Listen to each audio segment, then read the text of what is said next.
Thank you to everybody who continues to support the channel and everything that I put out. Really appreciate it. Do forgive me for the for a bit of an absence these days. It's just been I've been trying to work on this, and it's just been kind of hectic because I also changed one of my jobs. I have two jobs that I do, and I changed one, so now I kind of have some working on that while working on this side. I don't really consider this channel to be work. I consider it something that I enjoy doing. So I don't have a problem with that. It's just that, it take a little while to get back into the groove of everything. But once I do, I will continue on. Like I say, I have some other updates to let you all in on. So that's what's happening. Now, let me get into the meat of this video. Basically, people, it's boiled down to the fact that the honeymoon period is pretty much over for James Gunn and his DCU.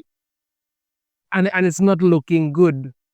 Much like I predicted early on, things are not shaping up very well at all. And I think people are starting to realize it.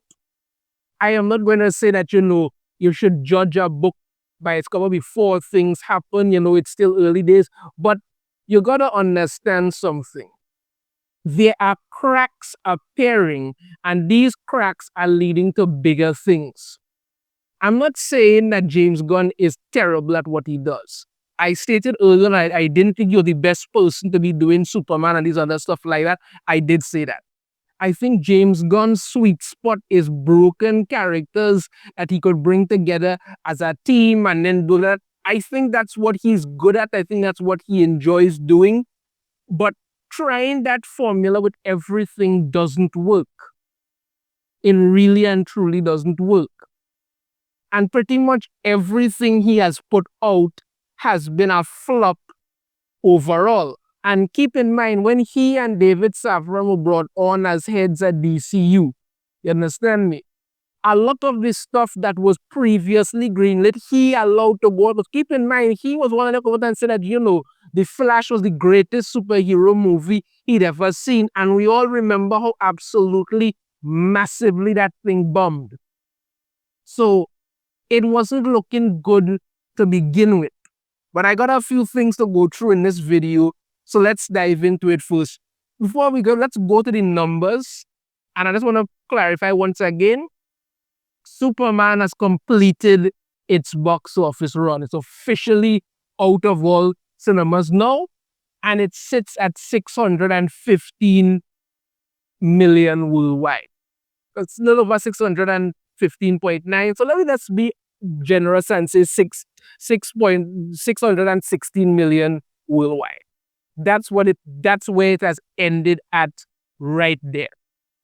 There are many who will say, okay, yeah, that's good. But no, it has not done well at all. Make no mistake, people, this is a flop. This is a flop. And this is not just me making it up. It is confirmed. Let's go over to this article here. Superman flops financially. 350 million budget, still no profit. Scoop confirmed. More financial details are coming to light regarding James Gunn's Superman, and things aren't looking great from a profit standpoint.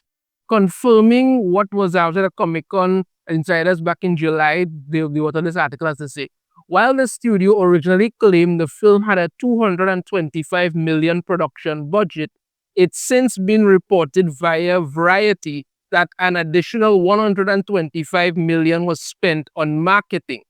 That puts the total budget at 350 million, right in line with what we were previously told by an insider. Now, I still don't believe that the production budget for Superman was 225 million.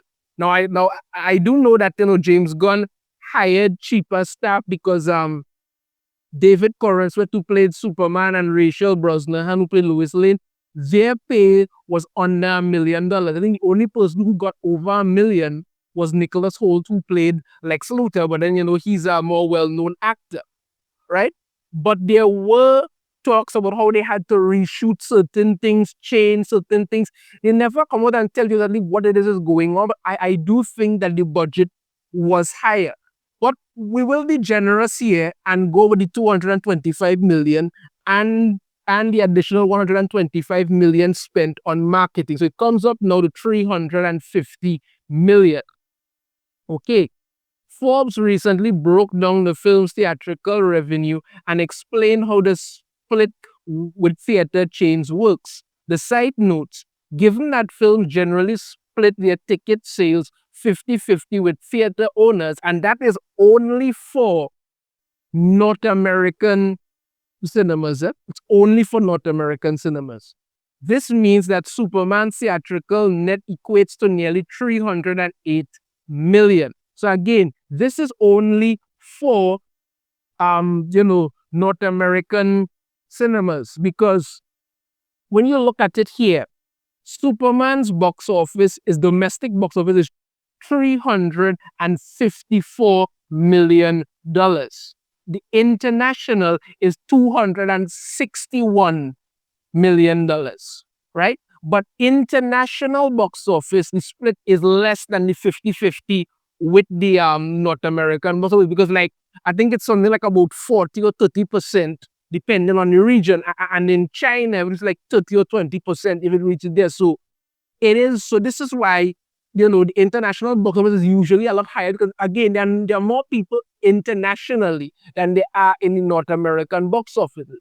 But when it comes to this, and the same thing happened with Fantastic Four, right? The domestic box office is higher than the international box office, because people are not falling for it anymore. People are realizing, that, and a lot of this blame has to fall on the MCU, because they poisoned the well so bad that most people are not even giving most superhero movies a chance. Again, there's some people who like Superman, the movie, nothing against that. I personally thought it was freaking terrible. I thought it was absolutely freaking terrible, and I think James Gunn has no idea how to properly show anything to do with Superman. I believe that's a given at this point. But let's get back to it.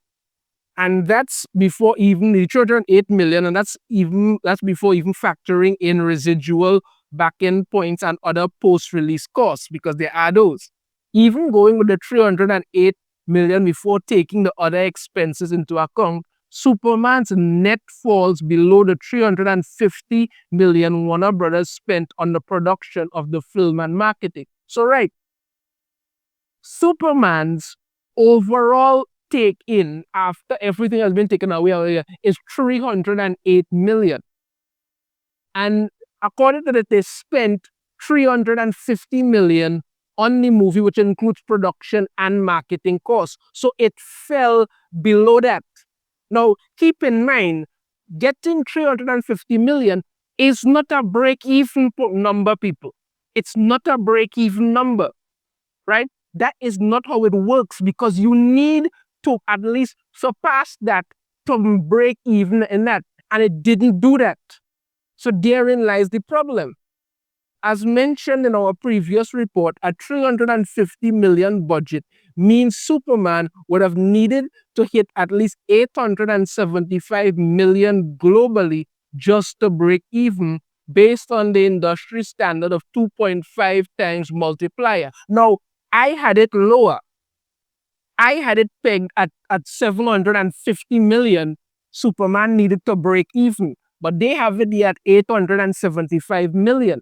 So you see the discrepancy here. In order for it to break even, it needed to make 875 million. It didn't get there. It stopped at 615 million. So it did not break even. And as I have said before, right? They don't make movies to break even. You make movies to make a profit. So this movie needed to get something like about 900 and something to maybe $1 billion to earn itself some degree of a profit. That was never going to happen. So they took it, dumped it onto the streaming, and that was that. But they're going to talk about a few other things here, but I think you got the gist of what is going on here and what happens with it. Now, Superman, James Gunn said Superman was the starting point of his whole DCU thing, which isn't true. because he had Creature Commandos. Creature Commandos came out and they renewed it for a second season. Why? I don't know. It was bloody terrible. And the thing was absolutely bloody terrible. There were certain parts of it that were kind of amusing and something interesting, but it was bloody terrible. Because when you look at the people involved in it, right? The cast involved in it. You had the bride, Rick Flag Sr., Frankenstein, Nina Mazursky, Dr. Phosphorus, G.I. Robot, Weasel, you had the Princess Ilana, and you had Amanda Waller, the main cast of all of that. But if you just look at the Creature Commandos, for instance, they tried to make the bride out to be this badass or that thing. And to be perfectly honest with you, every other member of the Creature Commandos had a more interesting backstory than the bride. Okay, you were a corpse that was dug up because Frankenstein monster wanted a bride. They brought you back to life. You were afraid of him.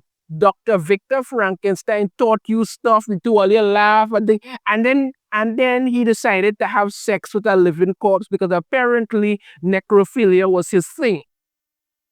Only to get murdered by Frankenstein monster, who then attempted to sue and decided to go around stalking you for hundreds of years. How is that sensible? I don't know. I don't even know why Frankenstein was in the damn thing anymore. Might have been a little more heroic if he had died saving her or something, but that was it. But it wasn't interesting at all. Then you have G.I. Robot, a robot designed by the US government to kill Nazis, and then the idiots never turned off his programming and just left him out there. What did you think he was going to do? You had Weasel, who was basically some kind of mutated weasel thing, who got framed, not even framed. This whole explosion thing happened. He tried to save the children, but they just looked at him, assumed he was some kind of monster, was going to kill children, and that was it. That's what happened to him. You have Dr. Phosphorus, who was a scientist and something before Rupert Thorne murdered his family, tried to frame him for it, turned him into Dr. Phosphorus, which drove him mad, and that's what happened to him. Then Batman killed the road, but that's what happened to him. And then, of course, you had Nina Mazursky, which is probably one of the most tragic stories ever. Nina's literal life was just problems after problems from the day she was born. All her father wanted to do was just give her a chance at a better life, but it didn't work out. And then she literally got locked up, watched her father die again because of how she looks. That was it. All these people had a more tragic story than the bride, and yet in putting it all together, like I said, the only parts that were kind of interesting were their backstories. Overall, the whole thing made no sense. I reviewed the first part of it, did a video for the second one, never even bothered to talk, and that's discarded me because nobody cared. Nobody cared. That was the reality of it. That was how bad it was, but somehow they greenlit it for a second season. Why? I don't freaking know. Then you have Peacemaker. I did a video on Peacemaker not too long ago. The ratings have completely tanked. Nobody cares. I heard some people talk about how it ended. I don't know. I haven't watched it. I don't care to look at it. These things are compounding. James Gunn whole thing is that he goes out there and makes these things because it's what he wants to make, it's what he enjoys making, not making it for the fans. And this causes a problem. Like I started off saying, the man is comfortable when he takes a group of misfits, put them together, and then tries to blend some kind of story with it there. It happened with Guardians of the Galaxy. He did it with the Suicide Squad movie. Even though he literally came on and said, he was jealous he didn't get to direct the first Suicide Squad movie. Right? You did that. You basically pumped up Peacemaker to be okay because you wanted to make Peacemaker. You should have just done a clean sweep of the entire DCEU and start fresh. But no, you wanted Peacemaker because Peacemaker is what you wanted to make. And you started off the whole thing with a full-blown orgy. This is what's going on. So we have Creature Commandos failed because nobody talks about it.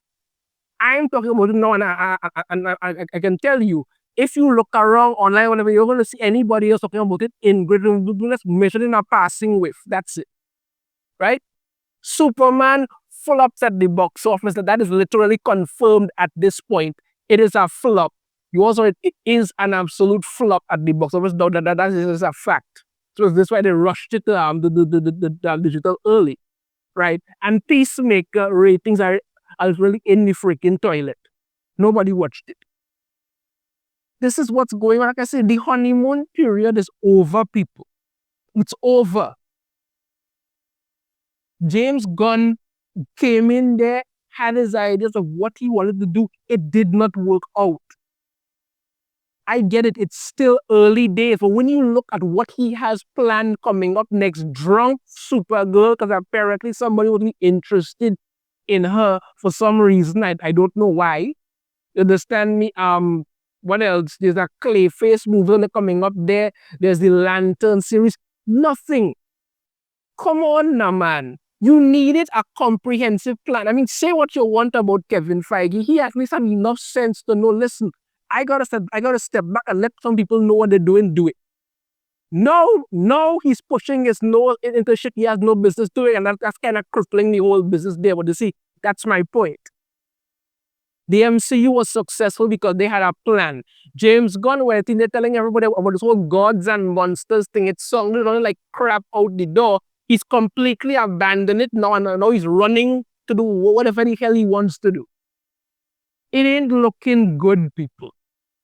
You're 3 for 3 when it comes to flops at this point. And the only thing you have left going for you now is Drunk Supergirl, and you're going to do another Superman movie because you pretty much screwed up the first one. Do a second one and hope that you don't screw up again. I have literally no hope that he won't screw it up again. None. That's the long and short of it.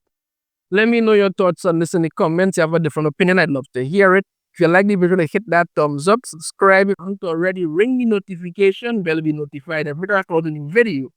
And I shall see you all next time. Take care.